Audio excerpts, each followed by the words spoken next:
Halo saudara, biasanya kali ini kita akan jalan-jalan di Pulau Bangka.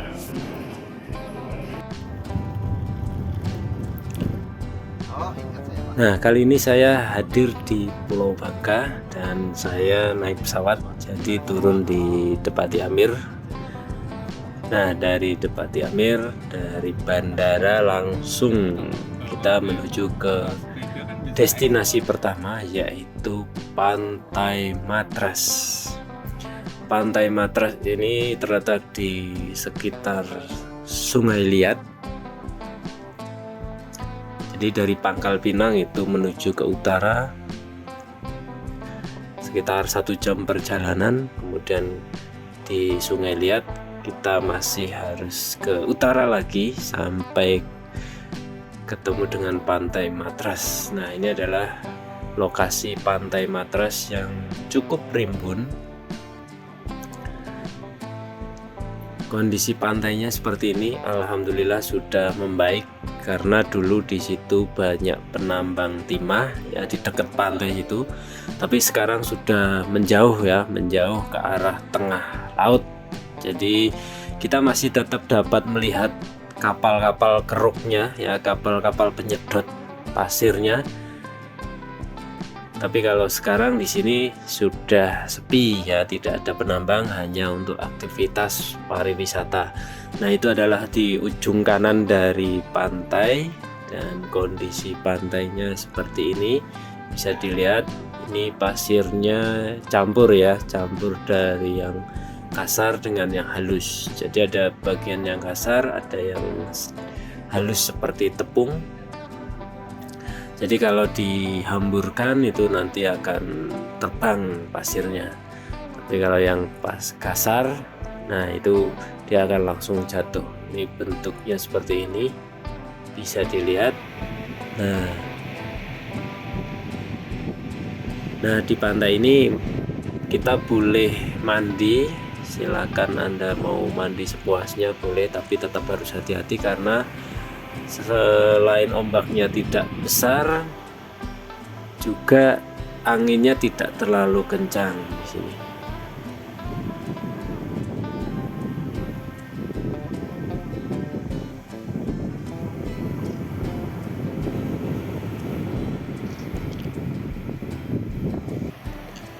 Nah, untuk warna lautnya sendiri cenderung biru kehijauan dan tidak terlalu bening ya saudara-saudara, tapi masih tetap nyaman untuk dilihat. Dan kalau suasananya cerah, ini kita juga bisa melihat aktivitas penambangan pasir ya.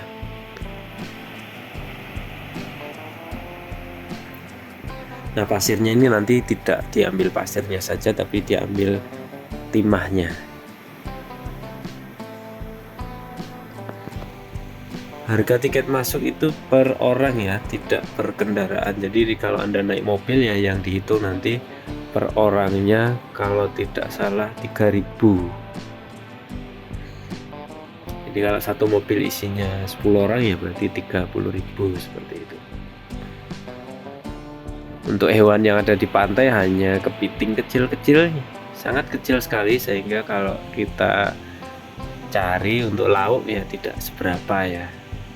Mungkin kalau ke tengah laut sana masih ada ikannya, tapi menurut warga sekitar ikannya udah jarang karena disedot ya, karena ada aktivitas penambangan, jadi ikannya pada lari. Semoga nanti kalau udah penambangannya makin ke tengah, ikannya nanti banyak yang datang ke tepi.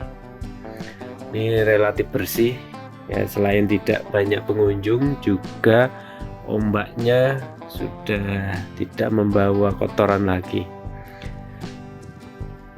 Nah, destinasi kedua Padepokan Puri Tri Agung ini juga masih di wilayah Sungai Liat, tapi ini agak ke timur ya, arah ke timur.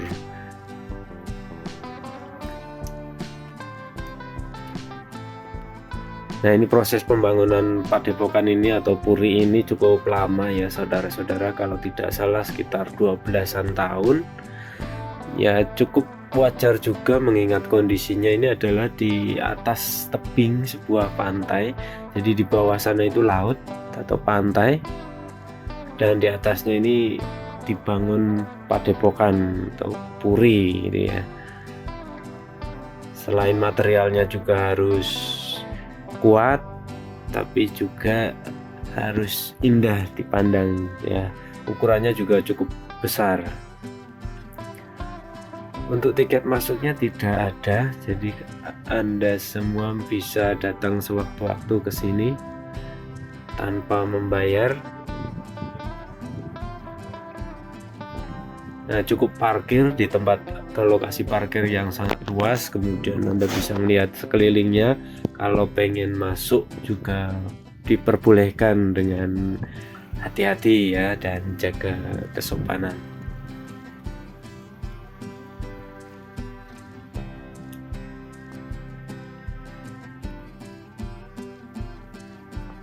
Nah, ini adalah kondisi dari luar Puri Tri Agung yang ada di Sungai Liat.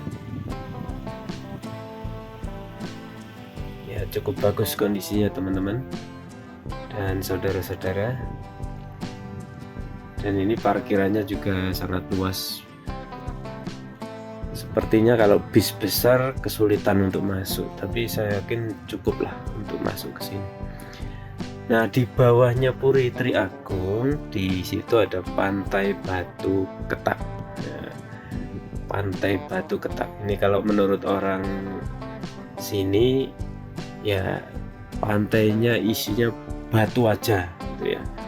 Batu tok gitu ya kalau orang Jawa bilang. Jadi di Batu Ketak ini memang disusun oleh sebagian besar dari batu ya. Dan batunya bukan batu yang kecil-kecil atau batu yang kumpulan besar-besar, bukan, tapi ini sepertinya batuan utuh ya yang menjadi sebuah pantai. Jadi batunya sangat besar sekali. Nah, kemudian membentuk sebuah pantai jadi landscape ya. Ini kita lihat tekstur dan kontur batunya, tidak ada yang batu gelinding gitu ya kayak kita mengenal batu secara umum, tapi ini batuan utuh.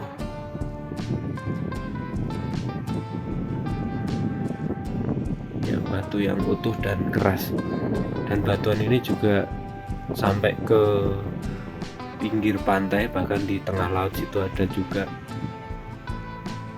Nah, di sini biasanya dikunjungi oleh wisatawan lokal dan juga dari luar, tapi tidak sebanyak warga lokal. Kalau warga lokal di sini biasanya siswa-siswi sekolah, kemudian pegawai, kemudian pemancing dan pesepeda. Nah, dominasinya itu. Kalau pengunjung dari luar belum terlalu banyak. Ini kondisinya kita bisa lihat kapal lalu lalang di kejauhan, baik kapal penangkap ikan maupun kapal untuk menghisap atau kapal penambang timah.